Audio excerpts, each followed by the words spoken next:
Mahabagin naming Diyos at mawain maraming salamat po sa lahat ng inyong pag-iingat, pagsubaybay sa amin, pagkakaloob ng lahat ng aming mga pangangailangan habang kami po ay naghihintay sa inyong pangalawang pagbalik. Sa mga nakikita namin sa aming paligid, sa mga nangyayari, ay nagkakaroon kami ng kaisipan na ang inyong pagdating ay nasa panahon na mas malapit sa aming panahon. Kaya sa araw na ito, tulungan niyo po kami na ang inyong mga salita ay maging makapangyarihan sa amin, magturo po sa amin, Panginoon, at malaman namin kung ano ang inyong dakilang kalooban para sa amin.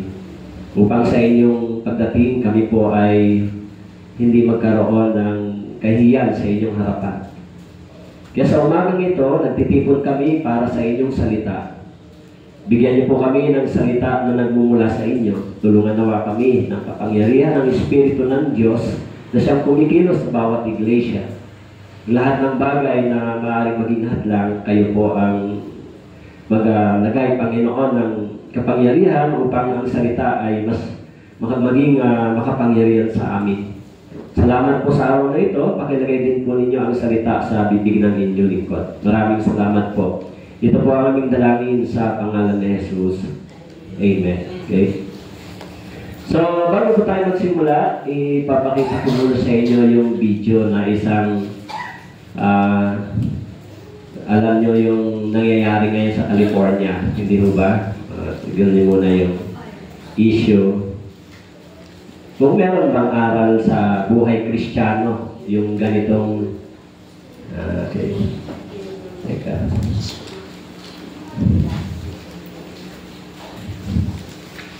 Okay.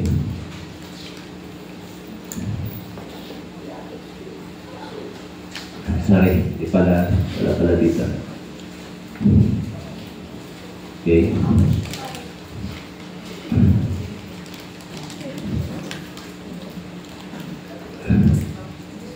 Nakikita niyo ba ito? Sa balita? Tara muna tayo sa okay lang, brother. Sige, ilagay mo dun sa ano.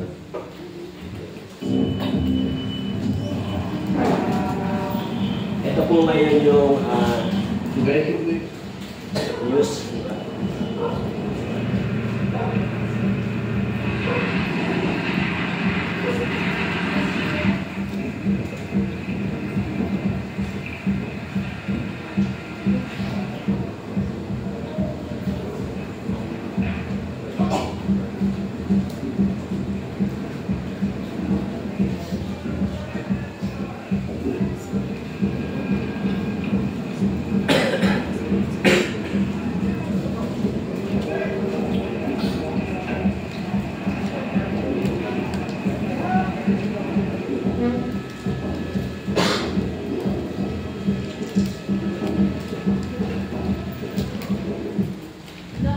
So,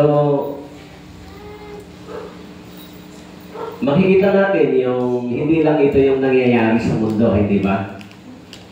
Merong earthquake sa China, yung 7-point magnitude sa iba't ibang panig ng mundo.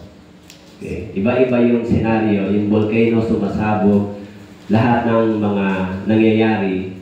Okay. Dito, alam niyo ba kung ilang mga mayayamang tao ang tinamaan nito? Yung mga celebrity na sa Amerika na mayayamang tao. Okay, $1 million. Pero naging abo yung lahat ng kanilang mga bahay at ari-arian. Okay. Sinasabi nila na wala pang ganitong nangyari. Sinasabi din ng Bible, makikita nyo yung mga bagay na hindi pa nangyayari. Tama po? Na mangyayari. Di ba? Yung dalawang mata natin ay nakakakita ng mga bagay na hindi pa nangyari noong unang panahon. Na ngayon pa lang, nangyayari. Okay? So, merong isang global global leaders ba yan na nagkaroon sila ng pagtitipon, parang meron silang ginawang voting system. Di ba? Yung sa last part, sinabi nila, God, creator of the universe, 0 vote. At sinabi nila na ang California ay godless town. After 2 days, nag-spark yung apoy, yung fire. Alam nyo, yung mga tao, nagtatawanan nung sinabi na yung boto para sa Diyos ay 0. Pinagtatawanan nila yung Diyos, di ba? They mock yung Diyos, di ba? Di ba? So, alam natin, maging sa Sodom and Gomorrah, nang ang mga tao ay godless town, wala nang kinikilalang Diyos, ay pinaunanan ng Diyos ng apoy at asupre. Tama po?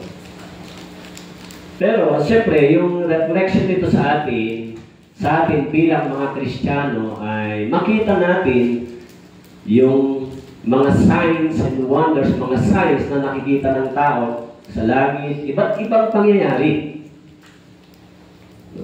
Kaya, sana magkaroon kayo ng wake-up call dito. Magkaroon tayo ng spiritual realization kung ano ba yung dapat natin gagawin. Tama po? So, ngayon, pag-aralan natin yung sa Acts chapter 1, verse 8.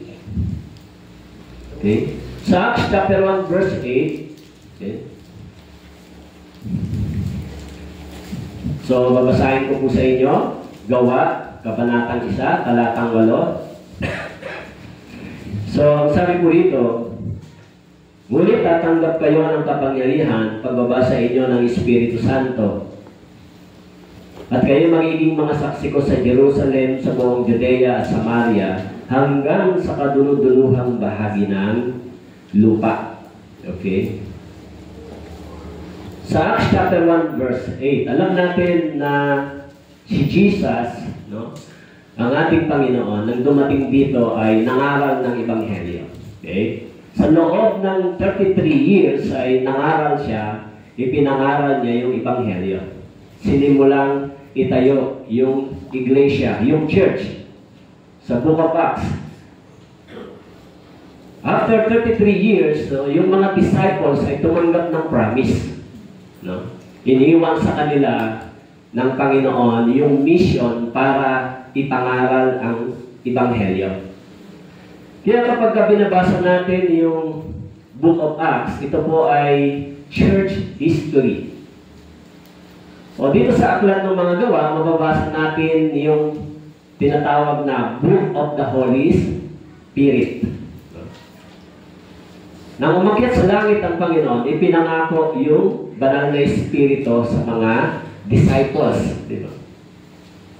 Kaya sabi niya sa verse 8, ngunit tatanggap kayo ng kapangyarihan pagbaba sa inyo ng Espiritu Santo at kayo magiging mga saksi ko sa Jerusalem, sa buong Judea at Samaria, hanggang sa kaduluduluhang bahagi ng lupa. Actually, apat ang binanggit dito. Jerusalem, Judea, Samaria, hanggang sa kaduluduluhang bahagi ng lupa. Actually, tayo yung binabanggit sa last part. Tama po? Dulong bahagi ng lupa. So, yung Book of Acts ay tinatawag na Book of the Holy Spirit after 50 days, yung tinatawag na Pentecost. After 50 days, dumating yung promise. Yung banal na Espiritu ay ipinagkaloob sa lahat ng mga disciples, sa mga believers. Okay?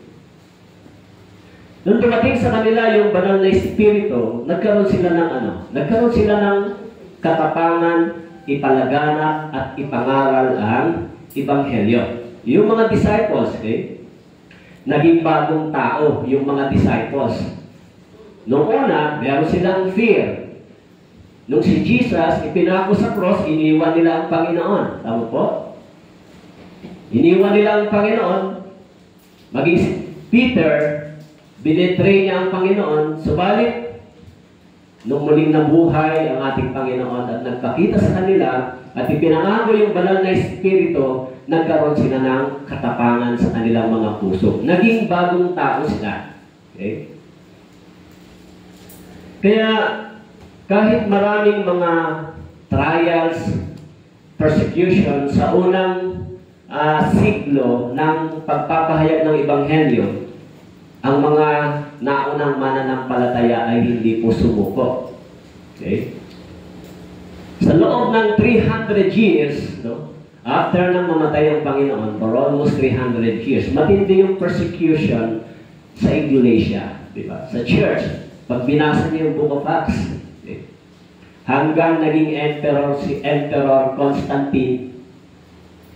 Nang naging emperor si Constantine, Emperor Constantine ng Roma, in-acknowledge niya yung mga Kristiyano bilang bahagi ng isang religion sa kanilang empire sa Roma. After 300 years persecution. Sino ang may pinakamaraming pinatay ng mga born-again believer, Kristiyano? Alam niyo ba kung sino ang may pinakamaraming pinatay ng mga born-again believer at Kristiyano? Ang Roman Catholic. Sila ang may pinakamaraming pinatay ng mga followers ni Jesus. Tignan po ninyo yun sa history. Okay? Kaya sa Book of Acts ay binanggit na ipagkakaloob yung banal na espiritu. Sino ba yung mga taong sinabihan ng Panginoon na tatanggap sila ng banal na espiritu? Actually, sa Acts chapter 4 verse 29, nanalangin yung mga disciples, yung mga believers, sabi nila, at ngayon, Panginoon, tignan mo ang kanilang mga banta. At ipagkaloob mo sa iyong mga alipin na masabi ang iyong salita na may buong katapangan. Pagkatapos nilang manalangin, nayanig ang dagong pinagtitipunan nila. Silang lahat ay napuno ng Espiritu Santo at kanilang ipinahayag na may katapangan ang salita ng Diyos. In Acts chapter 4, verse 29 and 31, binanggit dito kung paano nagkaroon ng matapang na puso, sigasig ang mga mananampalataya nang ibinigay sa kanila yung banal na Espiritu. Actually, this is the Spirit of power. Okay? The power to become a courage para ipangaral yung Ebanghelyo. Ito ay ibinigay sa iglesia, sa church. Okay? Kaya yung mandato na ibinigay sa iglesia, sa church, ay ipangaral, ipakalat ang Ebanghelyo. Siyempre, kung tayo ay bahagi ng iglesia o ng naunang iglesia na tinatawag na Universal Church, kung tayo ay bahagi ng iglesia ito, tayo rin ay binibigyan ng ganitong mandato. Ang ibig sabihin, tayo rin ay ginawang witness o saksi. Sabi po doon, tinanggap ba ninyo ang banal na Espiritu? Yung mga na born again, tinanggap ba natin yung banal na Espiritu? Tinanggap niyo ba ang banal na Espiritu? So ano ang layunin kung bakit ibinigay ang banal na Espiritu? Ang sabi po doon, para maging mga witness. Bibigyan tayo ng kapangyarihan ng banal na Espiritu upang tayo ay maging mga witness. Ako? Sa Acts chapter 1 verse 8 binanggit, ngunit ang kapangyarihan pagbaba sa inyo ng Espiritu Santo, kayo magiging mga saksi. Sino ba yung mga taong tinutukoy dito bilang mga saksi? Okay? Sila yung mga tumanggap ng banal na Espiritu. Kayo, mga born again believer, tumanggap ba kayo ng banal na Espiritu? Ang tunay na born again na ligtas ay binigyan din ng banal na Espiritu. Kaya yung topic natin ngayon, ang mga taong ginagamit ng banal na Espiritu. Okay? Sa Book of Acts, makikita natin kung paano ginamit ng Panginoon, ginamit ng banal na Espiritu, yung mga naunang mananampalataya. Okay? Pero sino ba yung mga taong ito? Mga taong matatalino ba ito? Mga taong nag-aral ba ito ng matataas na teolohiya? Hindi po. Sabi sa Acts chapter 4 verse 13, binanggit po kung sino sila. Sabi mo doon sa Gawa chapter 4 verse 13, na makita nila ang katapangan ni na Pedro at Juan, At nang malamang sila yung mga taong walang pinag-aralan at mga karaniwan lamang, ay namangha sila at kanilang nakilala na sila yung mga kasama ni Jesus. So, binanggit dito, sino ba yung mga tao na nakatanggap ng banal na Espiritu? Sino ba yung mga taong yun? Mga taong matataas ng pinag-aralan ba? Mga taong may mga kayamanan ba sila? Ang sabi ko dito, nakita ng mga tao ito yung katapangan nila Pedro at Juan at nalamang sila yung mga taong walang pinag-aralan. No? Walang pinag-aralan. Si Pedro, binanggit dito, walang pinag-aralan, pero one time preach 3,000 na born again. Pero hindi nag-aaral. Sabi dito, walang pinag-aralan. Sa Acts chapter 2, one time preaching, 3,000 ang na born again. Ano po? Kaya makikita natin dito sa Aklat ng Mga Gawa, yung mga tao na tumanggap ng banal na Espiritu, sila yung mga may matatapang na puso. Sila yung mga ginamit ng Panginoon para ang Ebanghelyo ay ipalagana. Siyempre, sa ating panahon, ganun din yung layunin. Hindi po naiiba. Kung tumanggap po tayo ng banal na Espiritu, the same mandato o mandate yung ibinibigay ng Diyos sa atin. We are the witness of Jesus Christ. Diba? Sa pamamagitan ng mga taong ito, maraming mga naligtas ba? Ha? Sa pamamagitan ba nila? Yes.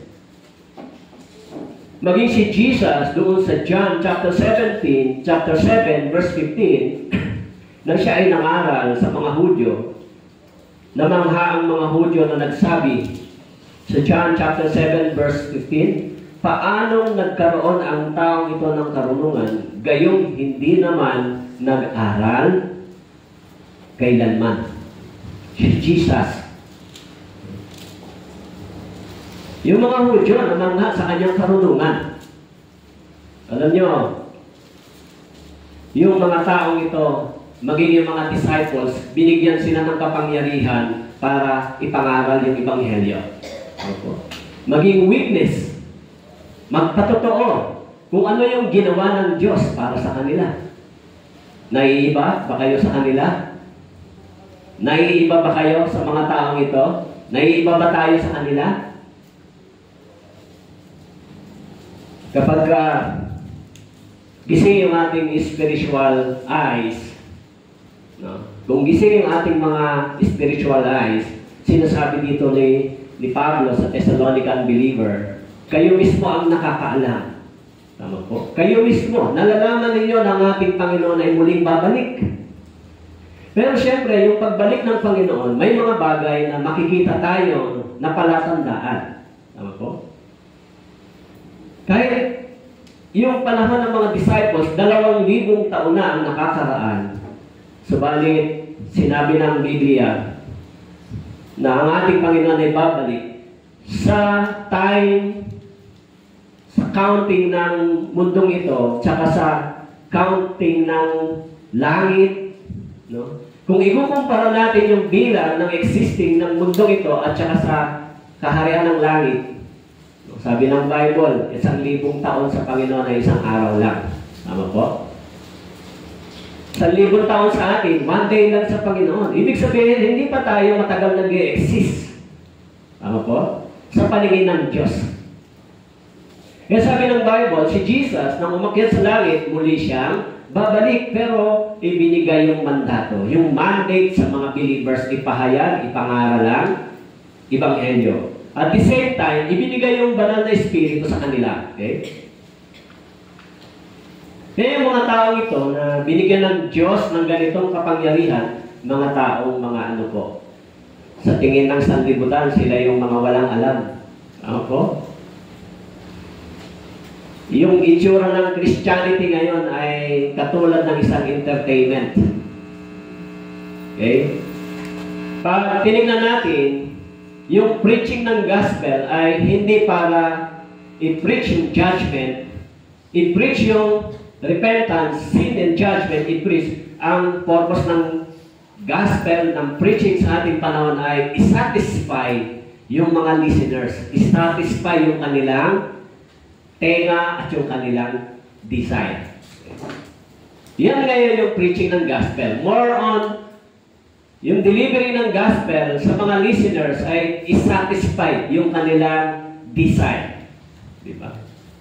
Kaya yung pag-preach ng gospel, mas marami, more on nag-get sila ng material, power, something na nakukuha nila. Hindi more on denying self, sacrifice. Diba? Si Jesus, nung umakyat sa langit, isinulat sa loob. Sinabi niya, deny yourself. Di ba? I-deny mo yung sarili mo. Pero ngayon, yung preaching ng gospel sa ating panahon ay napaka-shallow. Kapag hindi nagugustuhan ng mga listeners yung teaching, yung preaching, malakas yung puso nila mag-resist. Ayaw namin yan. Di ba? Lalo na kung ginagamit yung salita ng Diyos para tayo, i-rebuke at i-correct. Kaya totoo yung sinasabi ng Biblia, in the last days, ang mga tao ay mas magiging worse, mas magiging matindi yung kanilang pagsalungat dito sa salita ng Diyos. In the last days. Kaya yung mga tao na naunang Kristiyano, binigyan sila ng Espiritu ng Diyos para sila maging makapangyarihan, ipangaral yung Ebanghelyo. Okay? Kaya sa 1 Corinthians chapter 1 verse 27, sinabi po, kundi pinili ng Diyos ang mga bagay na kahangalan sa sanlibutan upang kanyang hiyain na matatalino. Pinili ng Diyos ang mga bagay na mahihina sa sanlibutan upang kanyang hiyain ang malalakas.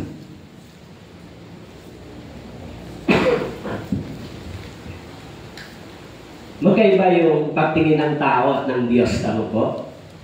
Sa tingin ng mga tao, gusto namin, yung mga bagay na marinig namin sa iyo ay masasatisfy kami. Ano po? But that is not the purpose of the gospel. Ano yung promise ni Jesus sa atin? Ano yung promise ni Jesus sa mga mananampalataya? Ano yung promise ni Jesus sa mga born-again believer? Alam niyo yung promise sinabi ni Jesus sa Acts chapter 13?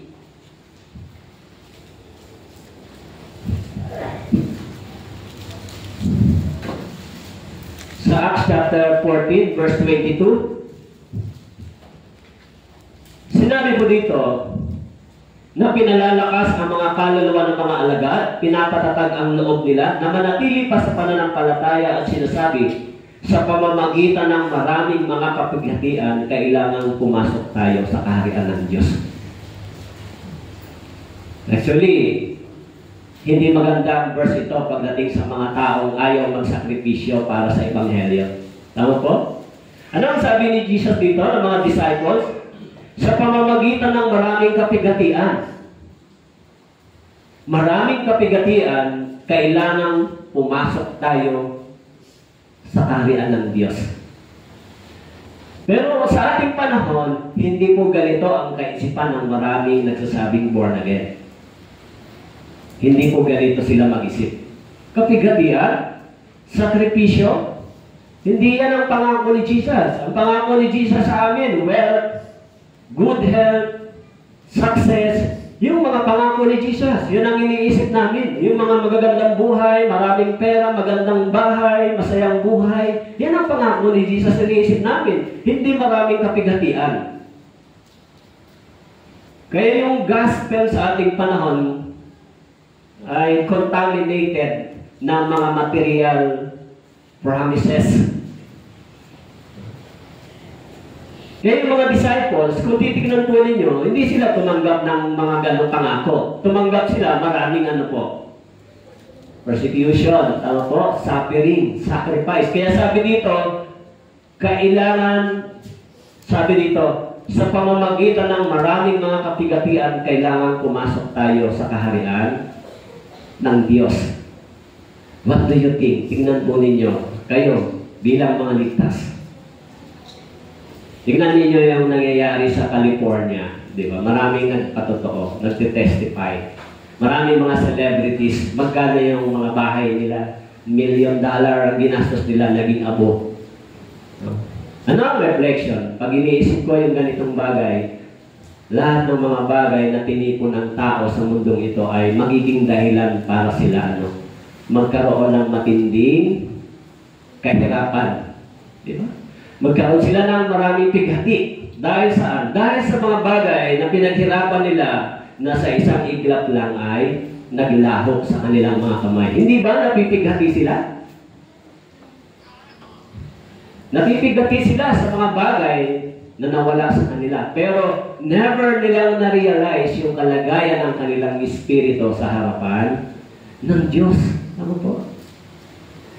Kaya sabi dito, kailangan dumaan tayo sa maraming kapigatian bago tayo pumasok sa kaharian ng langit. Naiintindihan niyo ba ito? This is the church. Hindi po ito yung church na gusto lang natin sa church dahil nasasatisfy yung ating kagustuhan, yung desire natin. Dahil natatanggap natin yung mga bagay na material galing sa Diyos. Kaya gusto natin sa church. Hindi po. Dito sa Bible, kakaiba. Dumaan sila sa maraming persecution, trials, pero nanatili pa rin sila sa church. Ano po? Kaya sabi ni Luke na sinulat niya, bibigyan kayo ng kapangyarihan mula sa Espiritu Santo. Kaya yung kapangyarihan ito ay gagawa sa inyo upang kayo ay magamit ng banal na Espiritu. Kaya yung topic natin ngayon, ang mga taong ginagamit ng banal na Espiritu. Okay. Kasi Ephesians chapter 3 verse 20, binanggit po, ngayon, sa Kanya na makakagawa ng higit na sagana kaysa lahat ng ating hinihingi o iniisip ayon sa kapangyarihang gumagawa sa atin. Ayon sa kapangyarihang gumagawa sa atin. Actually, kung wala ang banal na Espiritu sa atin, hindi po tayo magagamit ng Diyos. Yung mga taong ginamit ng Diyos sa Bible ay tumanggap ng banal na Espiritu. Kung binabasa niyo po yung Bible, yung Book of Acts, nagbabasa ho ba kayo ng Biblia? Pag hindi po kayo nagbabasa ng Biblia, talo kayo ng mga false believer. Mga false born-again believer. Kapag nakita niyo sila, nagdi-devotion sila, nagbabasa sila ng Biblia. Lalo na yung G12 dati, required sa kanila yon. Magbabasa sila ng Bible, 10 chapters a day. Pag hindi po kayo nagbabasa ng Bible every day, daig po kayo ng mga false believer. Yan po yung isa sa pinakamahalagang gawain ng mga ligtas na Kristiyano. Magsaliksik ng salita ng Diyos. Yung sabi sa 1 Thessalonians chapter 1 verse 5, sabi po, sapagkat ang aming ebanghelyo ay hindi dumating sa inyo sa salita lamang, kundi sa kapangyarihan din at sa Espiritu Santo sa lubos na pagtitiwala. Kung paano nalalaman ninyo kung anong pagkatao ang aming pinatunayan sa inyo, alang-alang sa inyo. Sabi ni Pablo, ang ebanghelyo ay hindi dumating sa inyo sa salita lamang. Kaya, gaano ninyo tinatrato itong Biblia? Paano ninyo itinatrato ito sa inyong buhay? Paano ninyo ito pinapahalagahan? Okay? Maraming mga tao nang hinamak yung salita ng Diyos, maraming mga tao nang hinamak yung salita ng Diyos, sila po ay tumanggap ng matinding trials. Yung gumawa po ng pinakasikat na barko noong 1912, Titanic. Nang siya ay in-interview, sinasabi niya, gaano ba kasi yung barkong ginawa mo? Sinabi niya, even God cannot sink this ship. So, nung naglakbay yung barko sa dagat, sa isang maliit, sa isang stone, tinatawag na ice stone, iceberg. bumangga yung barko at lumubog. Yun lang. Pero sinabi niya, even God cannot sink this ship. Hinamon niya yung Diyos. Okay. Yung salita ng Diyos, hindi nila binibigyan ng magpapahalaga. Yung kanilang mga achievement, yung kanilang tagumpay, yung mga credit, yung glory ay para sa kanila, hindi para sa Diyos. Kaya yung California, isa sa pinakasikat na town sa Amerika. So, nung nagkaroon sila ng voting system, the God of Creator, walang contribution, no vote. This is a godless town. Hinahamon nila yung Diyos. Hinahamon mo ba ang Diyos? Actually, this is a fearful thing sa buhay ng isang tao, na pag ang Diyos ay hinamon mo, nakakatakot. Maging yung mga tao ito na hindi Kristiyano, kapag hinamon nila yung Diyos, tumatanggap sila ng matitinding response. Maging si John Lennon, kilala niyo ba si John Lennon? Nung in-interview siya, sabi niya, do you know who is Jesus? Who is Jesus? I'm famous than him, sabi niya. Sinabi niya, mas sikat ako kaysa sa kanya. So, after a year, binaril siya mismo ng kanyang fan sa ulo.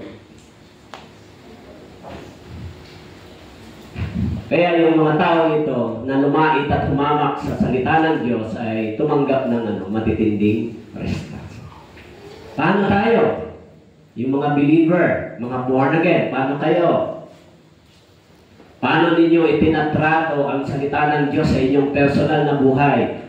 Sa church,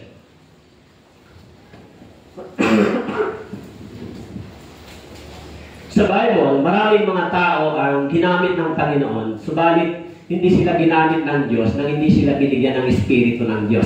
Okay?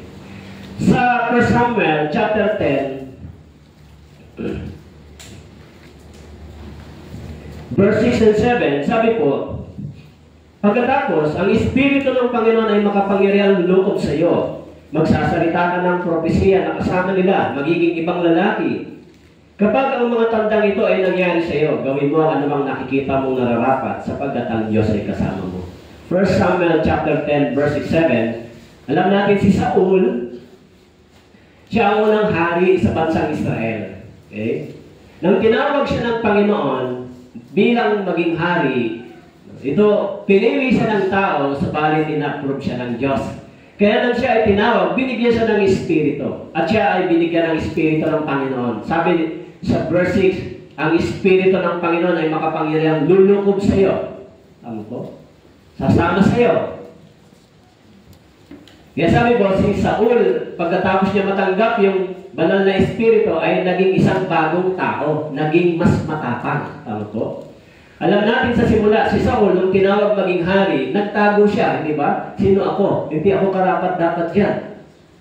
Pero nung binigyan siya ng Espiritu ng Diyos, siya ay naging isang matapang na hari. But of course, yung kanyang katapusan ay hindi naging maganda dahil siya ay naging palalo sa Diyos. Okay?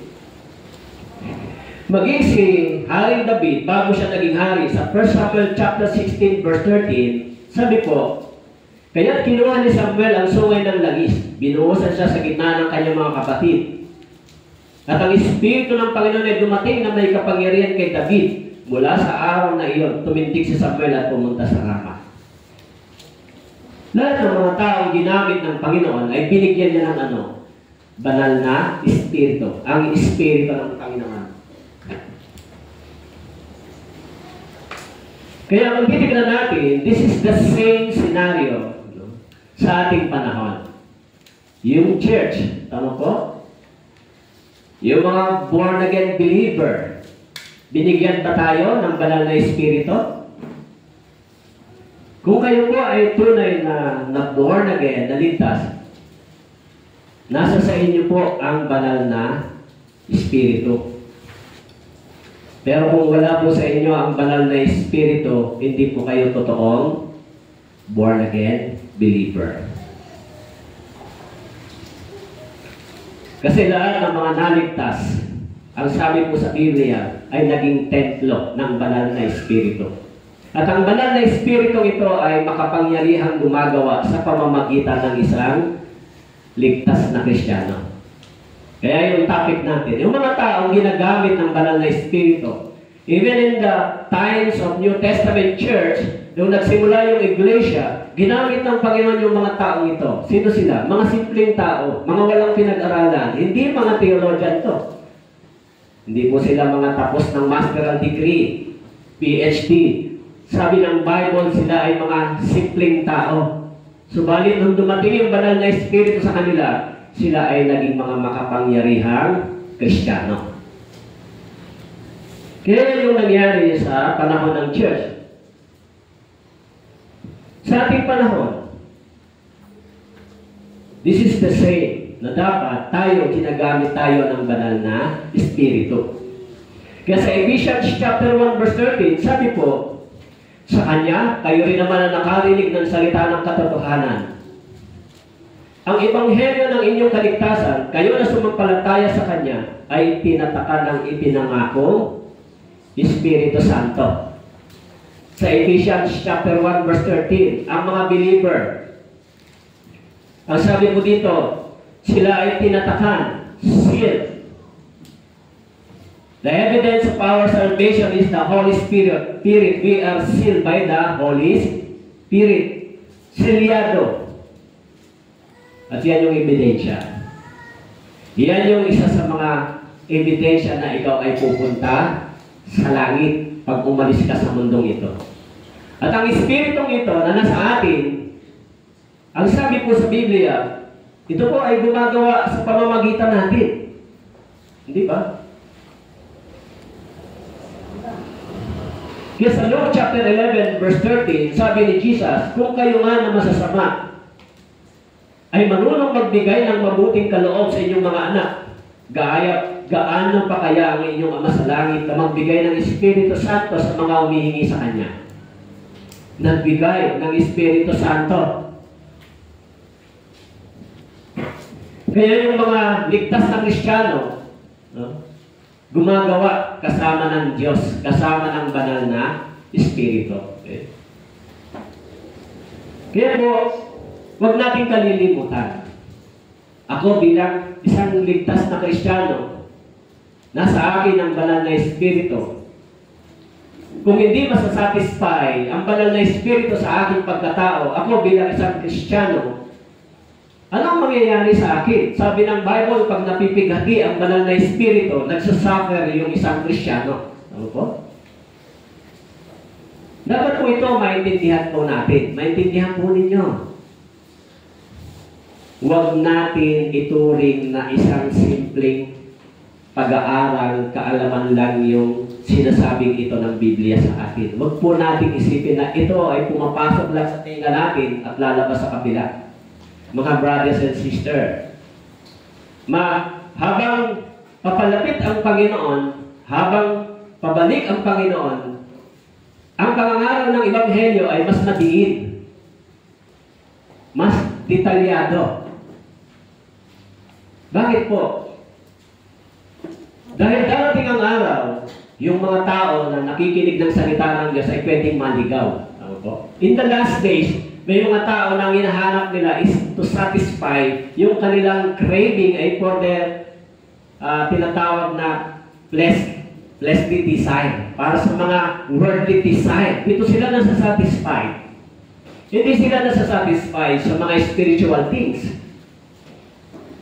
Kaya yung Biblia nagsasalita sa atin, maging sa iglesia, na sinasabi, ang banal na Espiritu ay nasa iglesia, nasa church. Alam niyo ba yun? Kumikilos sa church dapat. At sino yung ginagamit ng banal na Espiritu? Tayo dapat, na mga ligtas. Tingin niyo ba gagamitin ng Diyos yung mga hindi ligtas?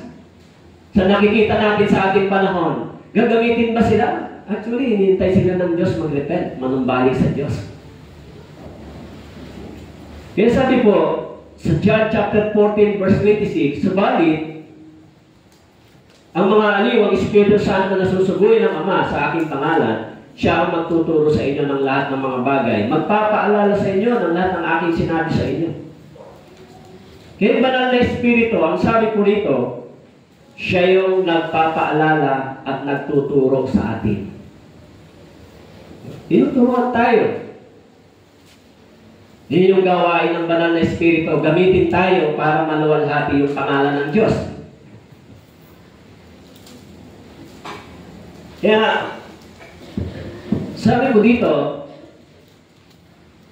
ang Espiritu Santo, siya magtuturo at magpapaalala. Ano ba yung dapat nating matutunan sa church? Ano yung dapat nating maalala? Huwag natin kalimutan yung mandato ng Diyos. Sa Acts chapter 1 verse 8, sinabi doon, tatanggap kayo ng banal na Espiritu upang kayo maging saksi. Witness. Di ba? Saksi. Anong gawain ng saksi? Sino ang mga taong ito na dapat maging saksi? Sila yung mga taong tumanggap ng banal na Espiritu. Kung walang banal na Espiritu, hindi ka saksi ni Jesus. At hindi ka rin belong sa church. Hindi ka bahagi ng iglesia. Tama po. Kung wala yung banal na Espiritu sa iyo, kung wala yung pagkilos ng kapangyarihan ng Espiritu ng Diyos, hindi ka bahagi ng iglesia. Kaya dapat i-check natin yung ating pananampalataya. Katulad ng sinabi ni Jesus sa Matthew chapter 7. Di ba? Panginoon, nangaral kami, kumain kami kasama mo. Verse 23. Anong sasabihin ni Jesus? Hindi kita kilala. Sino ka? This is not fearful. Yung Biblia, kung hindi kayo natututo dito sa salita ng Diyos, patuto kayo kung ano yung nangyayari sa mga taong humahamak sa salita ng Diyos. Ano po? Kung hindi tayo natututo sa pakikinig, matuto po kayo sa mga nakikita ninyo sa mga taong nagwawalang bahala dito sa Biblia, sa salita ng Diyos. Kung sinabi nila, this is a godless town, after 2 days, parang naging inferno yung lugar nila. Do you think yung nangyayari sa kanila ay accident lang? Kahit sa Isaiah chapter 29 verse 6, sinabi ng Bible, darating sa inyo yung mga huge fire, mga earthquake. Okay? Yung mga matitinding bagay na hindi pa nangyari noong unang panahon, makikita ninyo ngayon. Oh. Biblical po yan. Yung nakakaalam po niyan, yung mga may banal na espiritu sa kanilang mga puso. Bakit po? Sapagkat sabi ng Biblia, ipinapaalala ito sa inyo ng Diyos. Bago pa mangyari yan, sinasabi na ito ng Biblia sa atin. Hindi nakapagtataka na mangyayari yung ganitong bagay. Kaya kung titignan mo, yung mundong ito ay hindi po mare-recover. Pa-worse yung situation. Tama po? Kaya ngayon 2025, di ba? Sinabi ko po sa inyo, hindi natin alam kung ano ang susunod na mangyayari ngayon. Tama po? Pagpasok pa lang ng January, meron na agad great news. Tama po?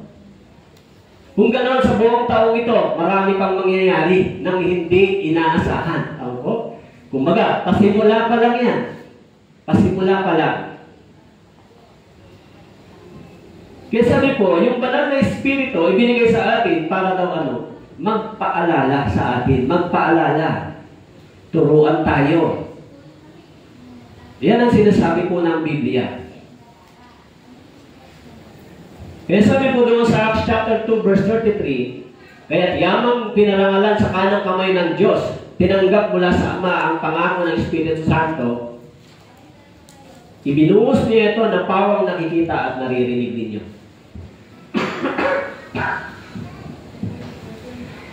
Kaya yung banal na Espiritu, makikita natin na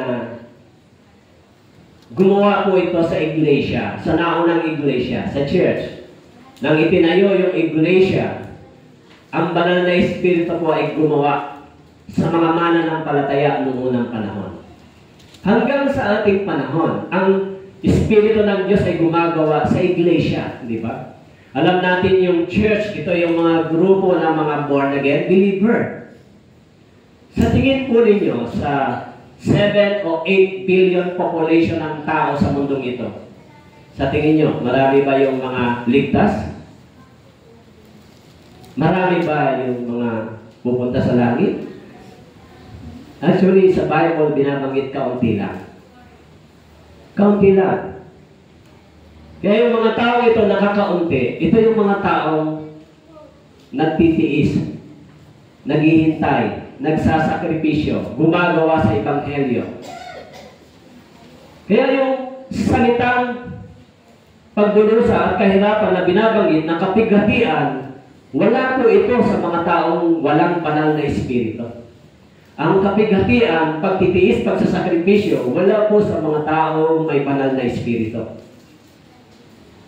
Wala po yung mga salitang pagtitiis, kahirapan, kapighatian sa mga taong walang banal na espiritu. Bakit po? Kasi hindi yun ang pinramis ng Panginoon. Ang promise ng Panginoon, kung nasa sayo ang banal na espiritu, magkakaroon ka ng kapighatian. Magkakaroon ka ng pagsasakripisyo. Pagdurusa, kung nasa sayo. Habang papunta ka saan? Papasok sa kaharian ng langit. Kaya yung mga taong ginamit sa panahon ng pangangaral ng Ebanghelyo, hinamak sila, binersecute sila. Ano po? Kaya sabi po doon sa Acts chapter 2, verse 47, na nagpupuri sa Diyos, nagtatamo ng lugod sa lahat ng tao. Dinadagdag sa kanila ng Panginoon araw-araw ang mga naliligtas. Maging yung naunang iglesia, okay? Ginamit sila ng Panginoon para mas maraming kaluluwa ang makapunta sa langit. Okay? Kaya kung titignan po ninyo, yung mga tao na ligtas noong unang panahon, ginamit upang mas maraming kaluluwa yung maligtas. Pero sa ating panahon, alam niyo, sa ating panahon, napakahirap ng tao maakay sa Ebanghelyo. Sa ating panahon. Bagay, sinabi ng Biblia, in the last days, sa mga tao ay mas magiging matigas ang ulo. Mas magiging palalo. Mas magiging worse yung kalagayan ng tao bago dumating ang Panginoon. Mas magiging masama yung kalagayan nila. At alam niyo sa Revelation, yung mga taong naiwan, nung nagpadala ang Panginoon ng matinding trials, mga karamdaman, alam niyo, nanalangin sila sa Diyos, walang sagot sa kanila. Nung walang sagot sa kanila, nilait nila yung Diyos. Hindi sila humingi ng tawad. Walang repentance. Instead na mag-repent sila, nung hindi sila sinusunod, nung hindi sila dininig ng Diyos, sa Revelation, nilait nila yung Diyos lalo. Kaya yung paglait nila sa Diyos, mas lalong pinuksak sila ng Panginoon. Tama po? Darating ang araw, kahit ang tao gustong makinig ng Ebanghelyo, wala na pong maririnig kapag dumating ang Panginoon at kinuha yung church, yung iglesia. Kasi ang nangangaral ng Ebanghelyo, na aktibo na nangangaral ng Ebanghelyo, ay ang iglesia, ang church. Alam natin, sa unang panahon, ang bansang Israel, ginamit ng Panginoon para ipakita yung kanyang dakilang plano at kapangyarihan. Pero alam natin na ang church, na alam natin ng Israel ay nag-fail. Tama po?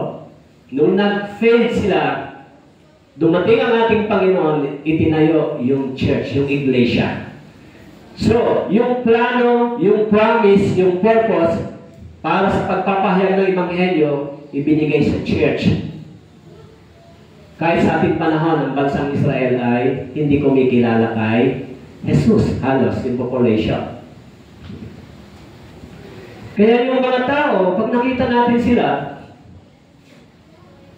halos wala silang pag-asa. Tama po? Kaya yung mga taong ginamit ng Panginoon sa panahon na yun, yung mga taong walang pinag-aralan. Kaya nung nangaral sila, sinabihan sila ng mga Pariseyo, tumigil na kayo sa pangangaral nyo dahil tignan ninyo, ang daming tao ang kumilala kay Jesus na yan. Di ba? Pero anong sabi ng mga disciples sa Acts chapter 4, verse 19 to 20?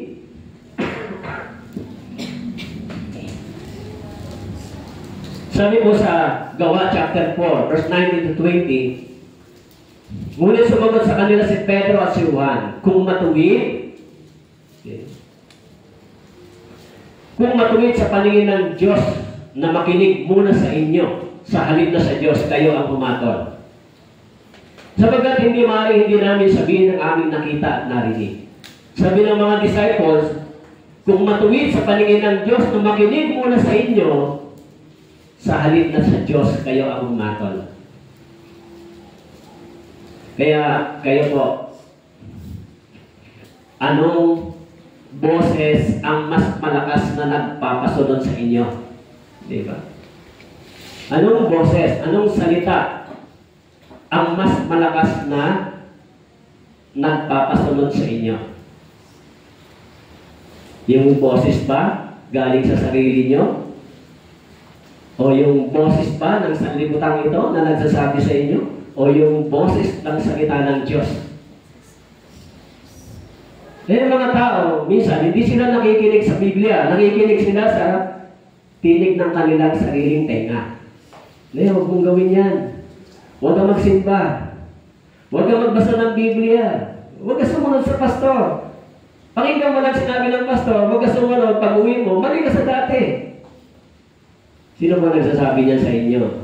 That is the devil's tricks. Kapag narinig niyo po yung tinig ng salita ng Diyos at hindi niyo po ito isinasagawa, this is the devil's tricks. Yung Bible, kaya ito sinasabi sa atin para ito ay para isagawa natin.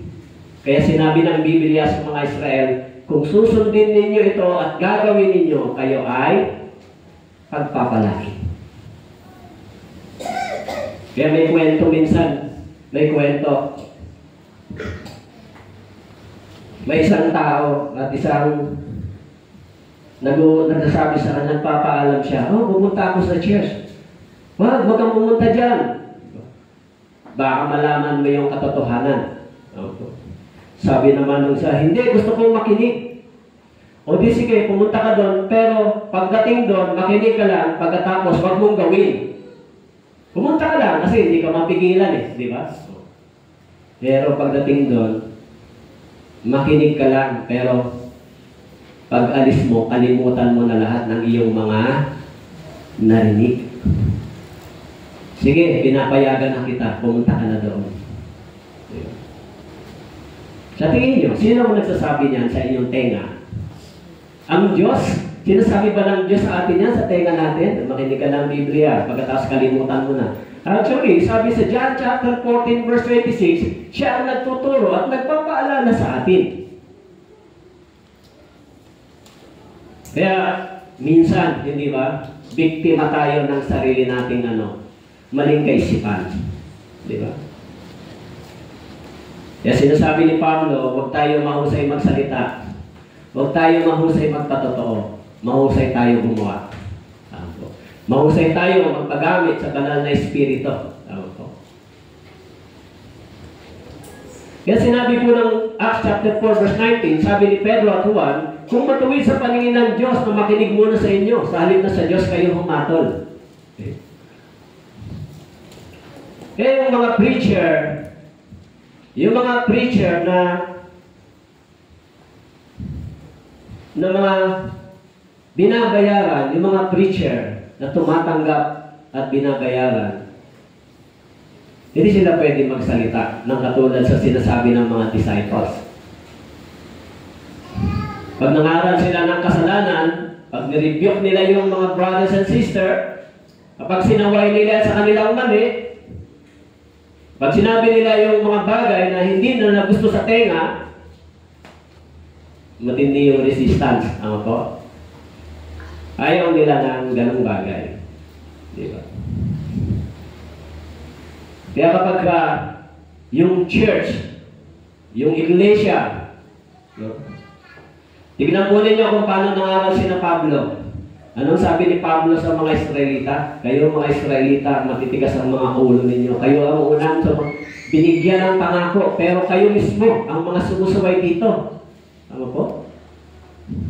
Sinabihan din sila ni Jesus, kayo, mga stricta, mga tagapagturo, mga hypocrite, nauna pa sa inyo makapasok sa langit yung mga tax collector and prostitute. Bakit po? Nauna sila mag-repent kaysa sa inyo. Di ba? Nauna sila magsisi sa harapan ng Diyos kaysa sa inyo. Pero kayo naniniwala sa Diyos. Ano po? Dahil yung kapangyarihan ng banal na Espiritu, pag ginamit tayo ng kapangyarihan ng banal na Espiritu, magiging witness tayo. Ano po? Kaya sa Acts chapter 4 verse 29, sabi ng mga disciples, ngayon, Panginoon, tingnan mo ang kanilang mga banta. Ipagkaloob mo sa iyong mga alipin na masabi ang iyong salita na may buong katapangan. Actually, yung naunang iglesia, pinagbantaan talaga sila. Kaya sabi ng mga disciples, Panginoon, ipagkaloob mo sa iyong alipin ang iyong salita na may buong katapangan. Matapang yung puso. Kahit na anong sinasabi ng mga tao, matapang yung puso para sabihin yung totoo, yung ebanghelyo. Wala tayong magagawa sapagkat ang ebanghelyo ay sumusugat sa mga taong mali yung paraan ng pamumuhay. Subalit yung ebanghelyo, nagbibigay ng biyaya, pagpapala sa mga taong lumalakad dito.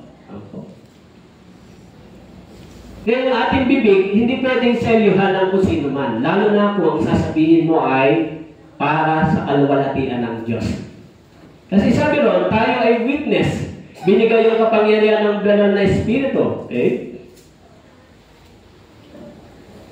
Kaya doon sa Acts chapter 6, nang si Stephen ay nagtestimony, ang sabi po, ngunit tumayo ang ilan mula sa sinagoga na tinatawag ng mga pinalaya ng mga Sireneo, mga Alejandrino, mga taga-Silika, taga-Asya, nakipagtalo kay Esteban. Sa verse 10, ngunit hindi sila makasalungat sa karunungan at sa Espiritu, sa pamamagitan nito ay nagsasalita siya.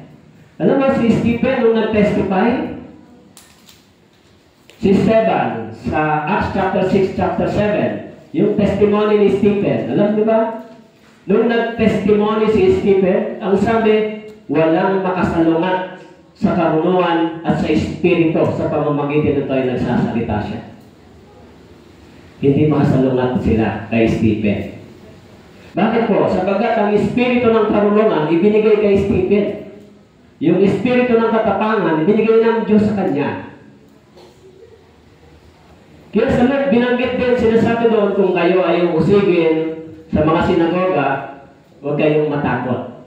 Sapagkat hindi kayo ang magsasalita. Subalit, ang magsasalita ang banal na Espiritu para sa inyo. Okay. Yun yung promise ng Diyos.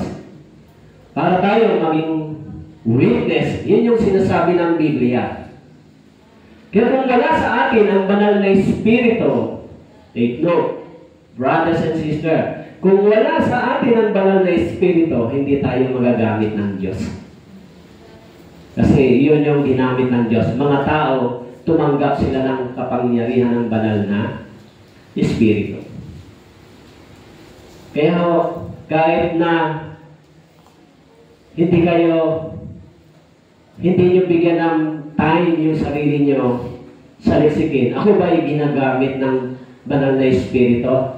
Ako ba ay ginagamit ng Diyos? Ano ba ibig sabihin na ginagamit ako ng Espiritu ng Diyos? May naliligtas ba sa pamamagitan ko?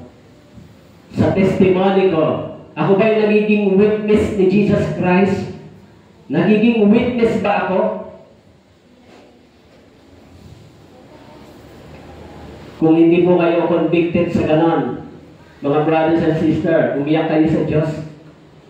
Pag hindi kayo nagkakaroon ng malalim na burden sa mga kaluluwa, lalo na sa mga mahal niyo sa buhay. Bakit po? Tingnan po ninyo yung mga nangyayari. Nagkakaroon ng mga lindol, nagkakaroon ng mga volcanoes eruption, nagkakaroon ng mga flood worldwide, nagkakaroon ng mga huge fire. This is a wake-up call. Ano po?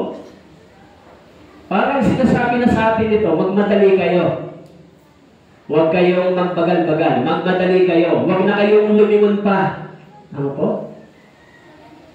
Eh kung hindi po kayo ganon convicted, brothers and sisters, I'm sorry to say, nakakatakot po yan pagdating sa pagharap sa Diyos.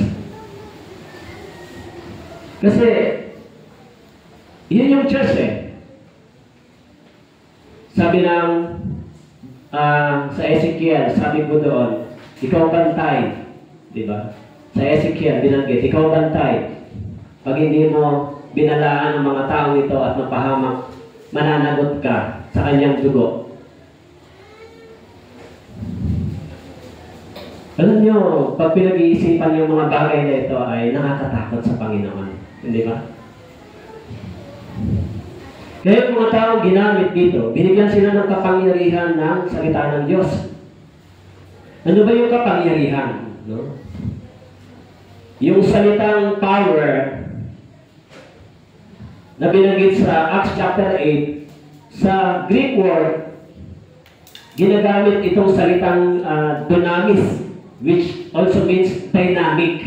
Okay? Kaya yung salitang power ay, it is a dynamic. The Holy Spirit give us the power to be a witness of who God is. Diba? Kaya yung kapangyarihan ito, ibinigay sa atin para tayo maging maging matapang, maging makapangyarihan. Kaya si Stephen, nang binigyan siya ng Espiritu ng Diyos, hindi siya masalungat ng mga tao gustong sumalungat sa kanya. Oh. Kaya yung salita ng Diyos, ibinigay sa kanya yung karunungan. Okay? Kasi John 14 verse 17, binanggit po ni Jesus, ito ang Espiritu ng katotohanan na hindi kayang tanggapin ng sanlibutan sapagkat siya hindi nito nakita o nakikilala man. Siya'y nakikilala ninyo sapagkat siya'y nananatiling kasama ninyo at siya'y mapapasa inyo. Take note, sinabi ni Jesus. Yung sanlibutan ito, hindi po nakakakilala sa truth. Pero yung mga taong tumanggap ng Espiritu ng Diyos, nakikilala nila kung ano yung truth, kung ano yung katotohanan. Actually, ang makilala mo ang katotohanan ay nakilala mo si Jesus. Well, sabi ng Biblia, Jesus Christ is the way, the truth, and the life. Okay? Kaya sabi ko, yung mga taga-sanlibutan ito, hindi nakakakilala sa katotohanan. Pero, yung mga tao na tumanggap ng Espiritu ng Diyos, nakikilala nila kung ano yung katotohanan. Kayo, nakikilala niyo yung truth. Hindi ba? Katulad ng mga tao na maraming na-counseling. Alam nyo, maraming mga kabataan na-counseling din ako. Hindi ba? Nung nasa Catanduanes ako, may na-counseling nga ako na isang lesbian o bakla. Pero nagdadamit siya ng pambabae. Hindi ba? Kaya tinanong ko siya, babae ka ba o lalaki? Diba? Sasabihin ba niya, babae ako? Sasabihin ba niya yun? Inside his spirit and mind, hindi siya totoong babae. Tama po? Kaya sasabihin niya, hindi po. Kung ganon, kung ikaw ay lalaki, dapat yun ang nature, yun ang identity mo. Tama po? Eh paano kung lalaki ka, tapos nagsusuot ka ng damit pambabae? Ang ibig ba sabihin nito, nakikilala mo yung katotohanan? Kung lalaki ka, tapos nagsusuot ka ng damit pambabae, nakikilala mo ba yung truth? No. You're under the deceit. Tama po? Hindi mo pwedeng pasinungalingan yung mga bagay na ginawa ng Diyos. Hindi ka mananalo sa salitang ginawa ng Diyos na babae at lalaki. It's enough. Wala dyan sa meter. Hindi mo pwedeng pasinungalingan niya. Mananalo ka ba sa ginawa yun ng Diyos? Hindi. So, the way na maka-escape ka sa deception, kilalanin mo yung truth. Tama po? That is the truth. Hindi ito dapat ang ginagawa ko. Dapat ito. Pero kung ang truth na ito ay hindi mo ginagawa at hindi mo kinikilala, you're under deceit. Kung ikaw ay Kristiyano na mayroong banal na Espiritu, naniniwala ka lang, pero hindi ka gumagawa kasama ng banal na Espiritu, ibig sabihin, you are under the deceit. Tama po? Nasa ilalim ka ng deception. Kasi yung mga tao dito na binigyan ng kapangyarihan ng banal na Espiritu ay gumagawa, ginagamit ng salita ng Diyos. So mag-iingat po tayo, mga brothers and sisters. Huwag tayong magpakampante. Kung sa ating puso, iniisip natin, okay lang yon, sinabi lang ni pastor yon, maging knowledge lang yon, mga brothers and sisters, hindi yan ang goal ng Bible. Pag ganun lang po ang iniisip nyo, ibig sabihin, wala kayong God-fearing. Kaya sabi po dito, sa 1 Corinthians chapter 12 verse 3, kaya't nais kong maunawaan ninyo na walang nagsasalita sa pamamagitan ng Espiritu ng Diyos na nagsasabi, sumpain si Jesus. Walang makapagsasabing si Jesus ay Panginoon, maliban sa pamamagitan ng Espiritu Santo.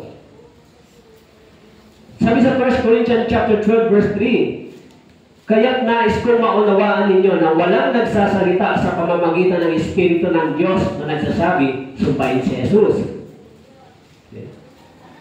Walang makapagsasabi, si Jesus ay Panginoon, maliban sa pamamagitan ng Espiritu Santo. Yung sabi ni Pablo, it is impossible. Ano po? Kaya sinabi rin ni Pablo sa Corinthians, alam niyo ba yung sinabi ni Pablo? Sabi niya, sumpain ang mga hindi umiibig sa ating Panginoong Hesus. Nabasa niyo ho ba yun? Let him be cursed sa mga taong hindi umiibig ng tunay sa ating Panginoon. Kaya sa Luke chapter 6 binanggit niya, sinasabi ninyong iniibig ninyo ako, tinatawag ninyo akong Panginoon. Sabalit, hindi naman ninyo ginagawa ang sinasabi ko. Kaya yung mga araw na yan, mahalaga po yan sa atin. Okay? Kaya sa 1 Corinthians chapter 6 verse 19, sabi po, hindi ba ninyo nalalaman na ang inyong katawan ay templo ng Espiritu Santo na nasa inyo, na tinanggap ninyo mula sa Diyos? Kayo hindi sa inyong sarili. Hindi ba ninyo nalalaman na ang inyong katawan ay templo ng Espiritu Santo na nasa inyo? Kasi ang Espiritu Santo, ang instrumento ay ang ating ang ating katawan. Tama po? Para ma-fulfill yung purpose, yung layunin ng Diyos, etong katawan natin ang kailangan magamit ng Diyos. As bahagi ng isang iglesia, ng church, ikaw bilang isang bahagi ng church, dapat magamit ka ng Panginoon, ng Espiritu ng Diyos. Dapat maging witness ka. Maging saksi ka. Okay? Dahil yun ang purpose. Kaya sa Romans chapter 15 verse 19, sa kapangyarihan ng mga tanda at ng mga kababalagan, sa kapangyarihan ng Espiritu ng Diyos, kaya buwan sa Jerusalem, sa palibot hanggang sa Ilirico ay aking pinangaral na lubos ang Ebanghelyo ni Kristo. Okay. Kaya sabi po ni Pablo, sa kapangyarihan ng mga tanda at ng mga kababalagan, sa kapangyarihan ng Espiritu ng Diyos. Kaya yung Espiritu ng Diyos ibinigay sa mga apostol, ibinigay sa mga naunang mananampalataya, at sa ating panahon, ibinigay sa iglesia, sa church. Kaya, kung meron po kayong Espiritu ng Diyos, dapat magamit kayo ng Panginoon, lalo na po sa pagliligtas ng kaluluwa. Yun po yung mahalaga. Okay? Yung Espiritong ito ay nagtuturo sa atin. So, bakit ibinigay yung kapangyarihan ng Espiritu sa atin? Of course, para tayo maging bahagi sa iglesia. Maging bahagi sa mandato, sa purpose ng Diyos. Di ba? Kaya yung dalawang commission, the Great Commission at saka the Great Commandment. Yung first Great Commission, ito yung nakasulat sa Matthew chapter 28. Go, di ba? Preach the gospel, ipangaral, ang Ebanghelyo. This is a Great Commission, ibinigay sa church. Ano yung Great Commandment? Great Commandment is love the Lord your God with all your heart. Diba? Kaya yung dalawang bagay na yun, pinupulfill natin para magawa natin yung purpose at layunin ng Diyos. At alam natin, yung Holy Spirit ay part of Trinity. Di ba? Trinity. Binanggit siya that there is one God manifested in three persons, the Father, the Son, and the Holy Spirit. Pero, ang interpretation ng iba rito, meron ba kayong tatlong klase ng Diyos? Hindi yun ang meaning nito. Kahit in the Old Testament, sa Genesis chapter 1, sabi ng Bible, likhain natin ang tao ayon sa ating waris. At sinabing natin is a plural form, it means present yung Trinity. Di ba? Nandoon yung God, the Father, the Son, and the Holy Spirit. It is the plural form. Likhain natin ang tao. Okay? Kaya sa bawat paggawa ng Diyos, laging kasama ito, hindi humihiwalay. Yung purpose ay iisa na. Okay? Kaya sa Mateo chapter 28, verse 19, binanggit po yung salitang Trinity. Kaya sabi, sa paghayo ninyo, gawin ninyong alagad ang lahat ng mga bansa. Bautismuhan sila sa pangalan ng Ama, ng Anak, at ng Espiritu Santo. This is the Trinity, the word Trinity. Actually, walang word na Trinity sa Bible, but meron siyang idea. Ito yung tinatawag na the Father, the Son, and the Holy Spirit. Okay. Kaya ito yung paniniwala ng mga born-again believer. Okay? Kaya yung mga Katoliko, naniniwala din sila sa Trinity. Pero, sabi nga, they quote accurately yung scripture, but they misinterpret it. Ano po? Na-quote nila yung scripture properly, pero na-misinterpret naman nila ito. Halimbawa, sinasabi na, huwag tayong gumawa ng mga bagay na Diyos-Diyosa, mga bagay, huwag tayong lumuhod sa mga bagay na ito. So, yung mga bagay na ito, ginagawa din ng mga taong naniniwala sa Trinity. Pero sa mga born-again believer, hindi po sila gumagawa ng ganong bagay. Meron pa ba kayong mga idolatry sa bahay? Meron pa po kayo ito, ay ibaon nyo na ho. Meron pa kayong kinakausap? Ha? Pagka nandun ka sa bahay, tulungan mo naman ako habang nakatingin kang ganon. Sabi ng Bible, pag gusto mong manalangin, bumasa ka sa iyong sigit. Hindi ba? Dumulog ka sa Diyos ng lihim. Sabi doon, yung lihim na bagay na ginagawa mo, ang Diyos ang magbibigay ng gantimpala sa iyo. Nasa Mateo chapter 6 nakasulat. Hindi mo kailangan yung mga bagay na nakikita mo para maniwala ka sa Diyos. Kaya yung banal na Espiritu, ang sabi po, testifying. Diba? Sabi doon, nagbibigay sa atin ng patotoo kung sino si Jesus. Okay? Kaya kung titignan natin yung meaning ng salitang Trinity, mababasa natin ito kahit sa Old Testament in Genesis, binanggit sa chapter 1, verse 1, binanggit na ng pasimula, nilikha ng Diyos ang langit at ang lupa. It means even in the Old Testament, present ito. Okay? Kaya yung banal na Espiritu ay tinatawag din person o persona. Ano po? Kaya siya isang persona because he is the part of Holy Trinity. Diba? Kaya God the Father, the Son, and the Holy Spirit, there is one God in the three person. Kaya yung banal na Espiritu na ito, ibinigay sa atin. Ano po? Sa atin ibinigay. Kaya sa 1 Corinthians chapter 2 verse 11, chapter 2 verse 10 and 11, ngunit ang mga ito ay pinayag sa amin ng Diyos na sa pamamagitan ng Espiritu.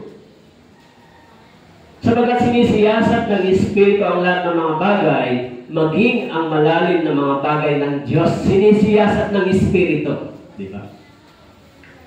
Sabagat sinong taong nakakaalam ng isipan ng isang tao, kundi ang Espiritu ng tao na nasa kanya. Kaya walang nakakaalam ng mga isipan ng Diyos maliban sa Espiritu ng Diyos.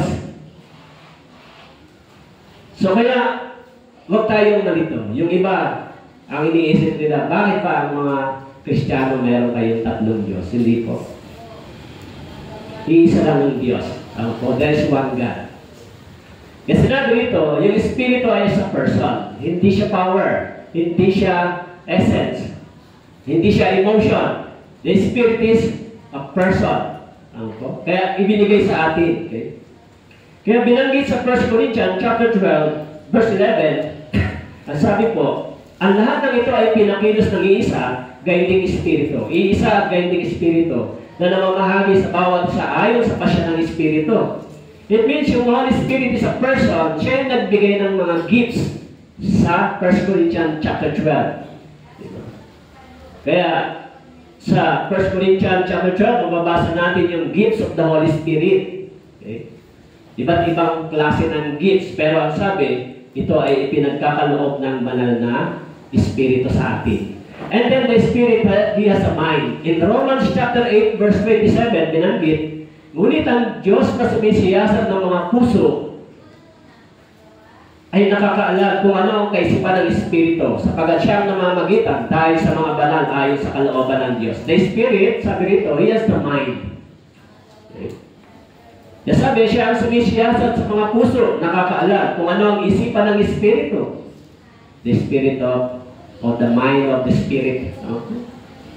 Kaya kung nasa atin ang banal na Espiritu, nasa isang Kristiyano, dapat ang banal na Espiritu ang siyang nagdidictate sa atin. Dapat ang banal na Espiritu nagtuturo sa atin. Dapat yung banal na Espiritu nag-guide sa atin.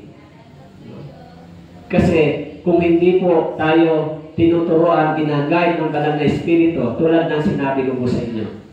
Pag hindi po kayo naturuan ng salita ng Diyos, tuturuan po kayo ng sanlibutan ito. Kaya instead na maging godly person ka, magiging worldly. Magiging makasanlibutan ka sapagkat mga bagay na sa sanlibutan ang natututunan mo. Ano? Pero kung ang salita ng Diyos, itinuturo sa atin, ginagawa tayong godly person.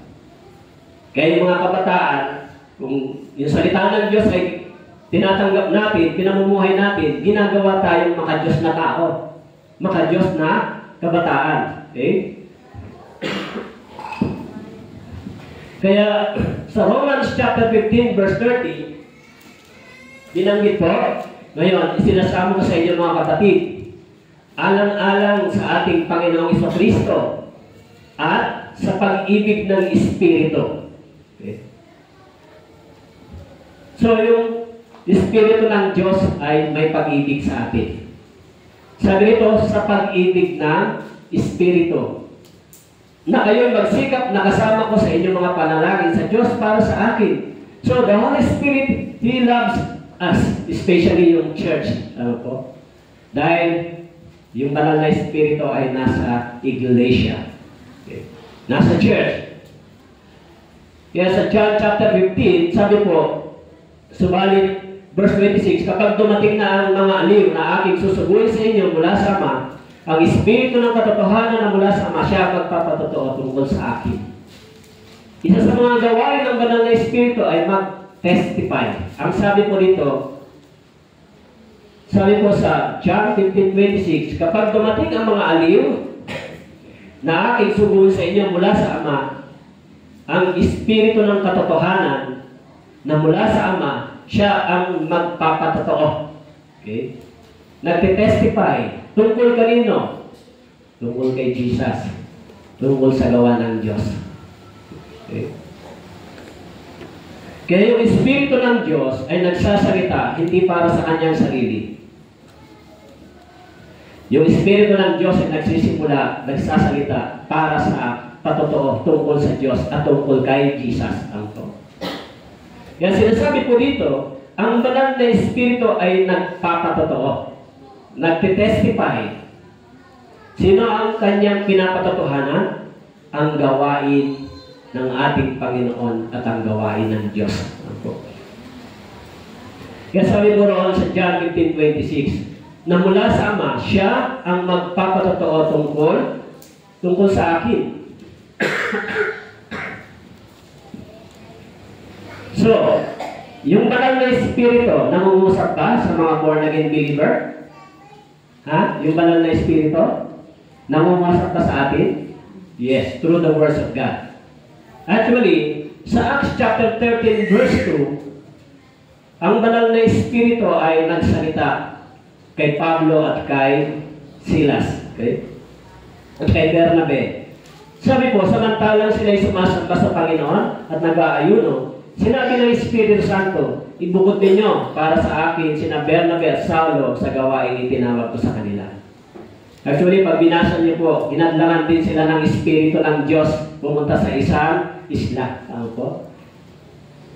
Kaya sabi po rito, sinabi ng Espiritu Santo, ibukod ninyo para sa akin sina Bernabe at Saulo. Okay? Hindi lang yun, ang banal na Espiritu ay namamagitan sa atin. He intercedes us. In Romans chapter 8 verse 26, ang sabi po, gayon din naman ang Espiritu ay tumutulong sa ating kahinaan, sapagat hindi tayo marunong manalangin ng nararapat, ngunit ang Espiritu mismo ang namamagitan na may mga daing na hindi maipahayag. So, magiging banal na Espiritu ay tumutulong sa atin. Okay? Tumutulong sa atin. Kaya kung kayo ay mayroong endurance, di ba? Especially habang kayo ay nakikinig ng sermon. Okay? Habang nakikinig kayo ng sermon, mahirap ba? Habang nakaupo kayo, di ba? 1 hour, 1.5 hour, di ba? So, minsan, sa physical, iniisip nila, mahirap. Nasanay lang yung iba, 15 to 30 minutes, pagka gano'n na, hindi na kaya. Ano po? Sa ibang mga church, mas mahaba yung kantahan, sayawan. Maiksi lang ang word. 30 minutes, tapos na. Sa atin, baligtad. Ano po? 15 minutes lang, aawit, pagkatapos, 1.5 hour, mag-aaral ng salita ng Diyos.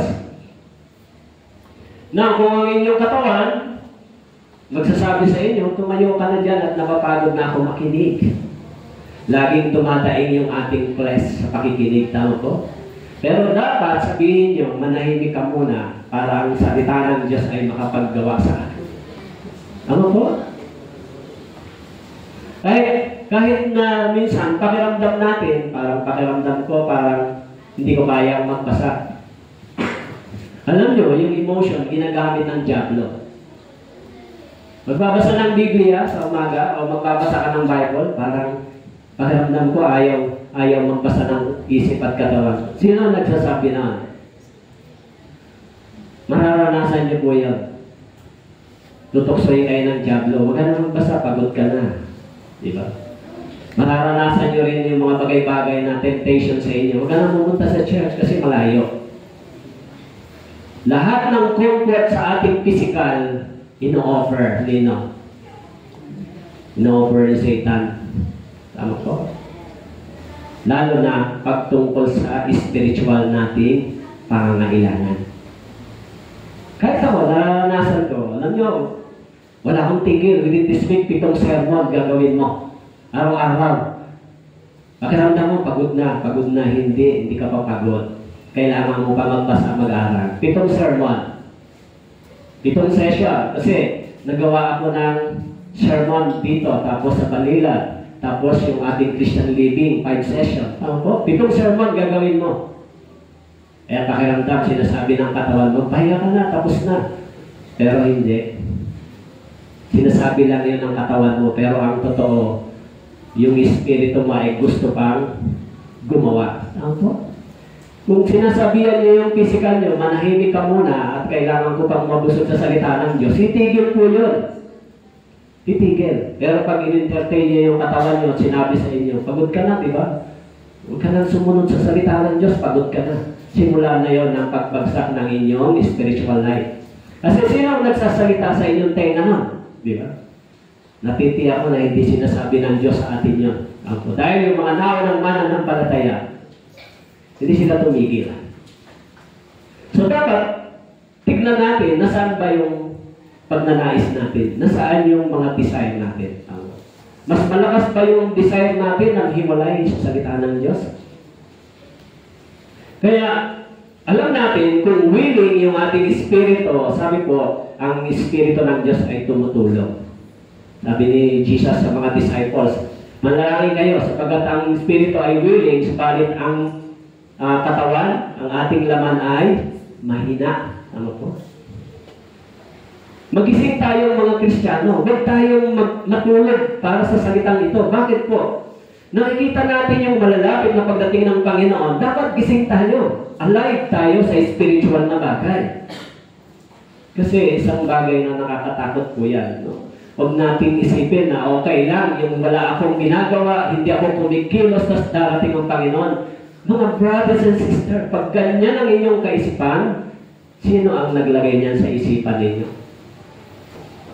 It is a fearful. Hindi ko kayo tinatakot, but lahat tayo dapat meron tayong tungkulin. Tama po?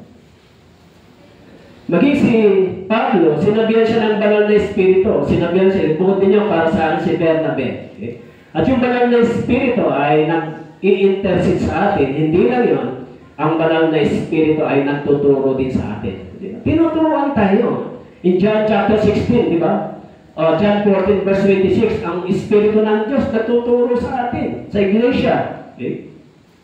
Hindi lang yun, sa Acts chapter 16 verse 7, ang banal na Espiritu ay nagtutulog, gumagabay sa atin. Okay?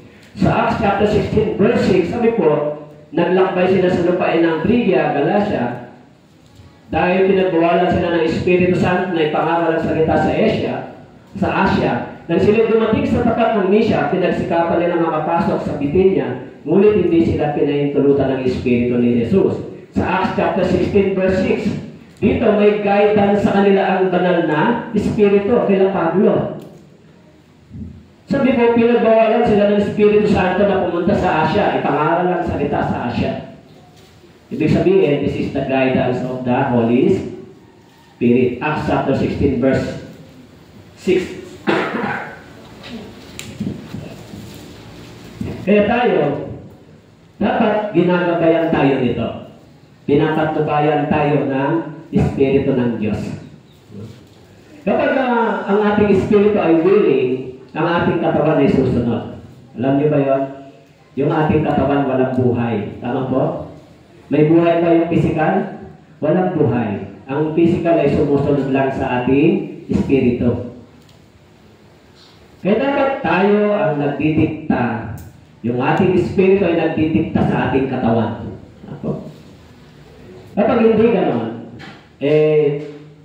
yung inyong katawan, dadalhin kayo pahiwalay sa gusto ng Diyos.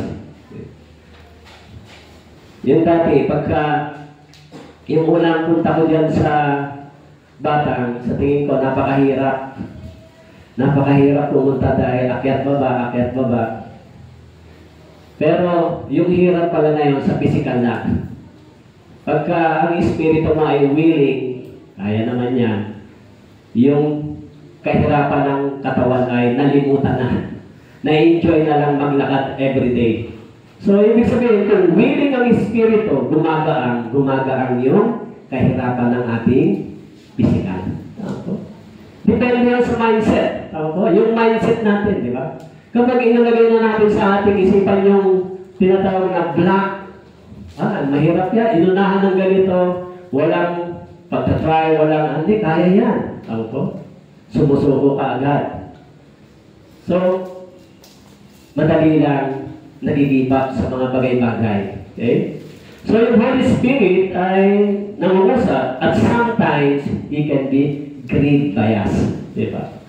Naging ba yung banal na Espiritu? Ang sabi sa Ephesians 4:30, sabi po, huwag ninyong bigatiin ang Espiritu Santo ng Diyos. Bighatiin. Na sa pamamagitan niya kayo tinatatakan para sa araw ng pagtubos. Yung banal na Espiritu, nagigreed, napipighati. Kapag hindi tayo lumalakad sa kalooban ng Diyos. Okay. So, yun po yung gawain ng banal na Espiritu sa atin. Okay? Kaya minsan, yung gawain ng banal na Espiritu ay hinahamak ng ibang tao. Yung gawain ng banal na Espiritu, sa Hebreo chapter 10 verse 29, ang sabi po, gaano pa kayang higit na parusa sa akala ninyo, ang nararapat sa kanila na yumurak sa anak ng Diyos, lumapastangan sa dugo ng tipan na nagpabanal sa kanila, at umalipusta sa Espiritu ng biyaya. Kaya kapag pinipreach yung tungkol sa kamatayan ni Jesus Christ, yung blood, pagtanak ng dugo, yung katubusan, kapag ipinapangaral ito, Kapag ito ay hindi kinikilala ng mga nakikinig, hinahamak nila yung gawain ito ng banal na Espiritu. Bakit po? Sapagat ang banal na Espiritu, ang sabi doon, ang nagtuturo, nagsasabi sa iyo, sinasabi sa iyong puso, sa iyong isipan, ito si Jesus na namatay para sa iyo. Ito si Jesus na nagbigay ng buhay para sa iyo. Dumanak ang dugo niya para sa iyo. Dahil sa iyo siya ay nagdusa doon sa cross. Nag-suffer siya. Ginawa niya yung kaligtasan mo sa pamamagitan ng pagdurusa niya doon sa cross. At ikaw naman na nakikinig, anong sasabihin mo? Okay lang. Walang problema doon. Ganun lang. Dapat na magkaroon ka ng pusong pagsisisi, pagpapasalamat sa ginawa ni Jesus para sa iyo. Ngayon, kung hinahamak ito ng ibang tao, hindi nila ito pinapansin, hindi nila ito kinikilala, kaya sabi ng Biblia, wala nang kasunod pang alay, kundi isang kakilakilabot na apoy ang tutupok sa mga kaaway. Kaya it is a fearful. So, totoo ba yung sinasabi mo, Pastor? Tignan po ninyo yung California. Hindi po yan gawa ng tao.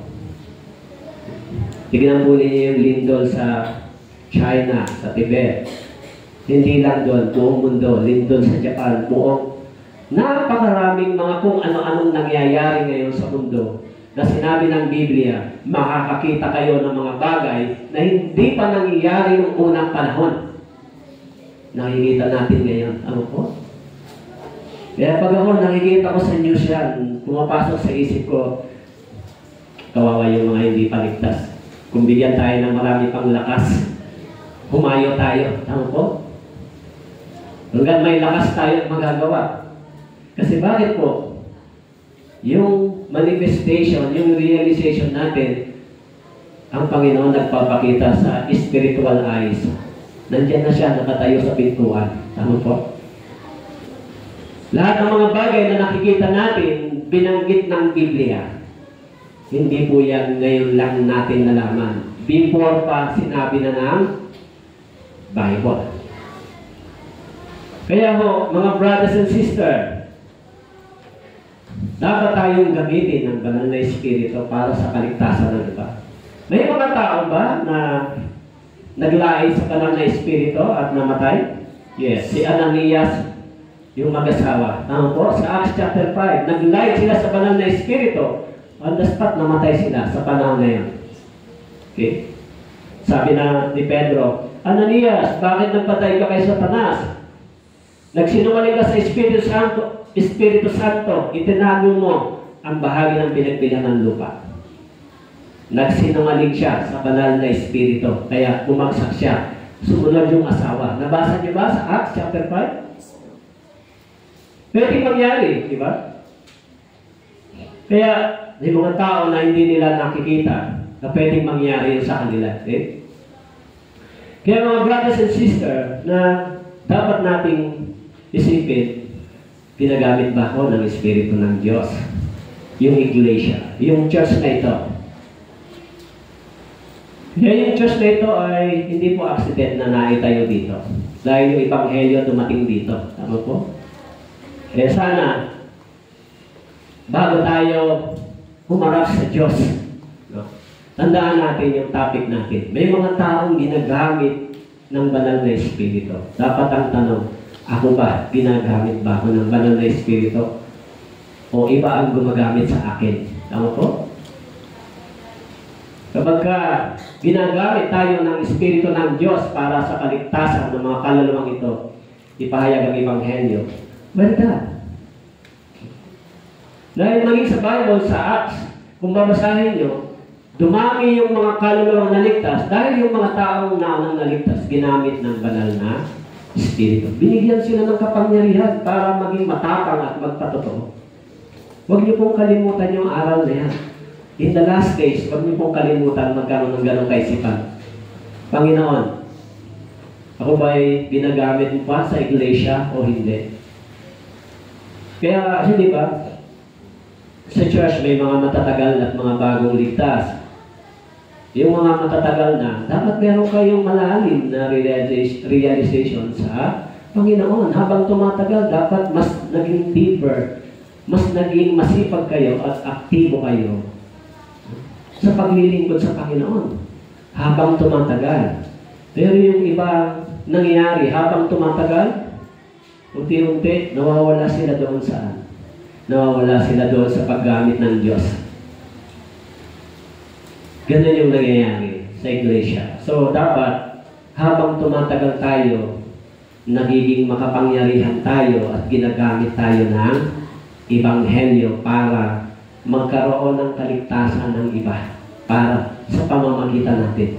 Yun lang naman ang purpose eh.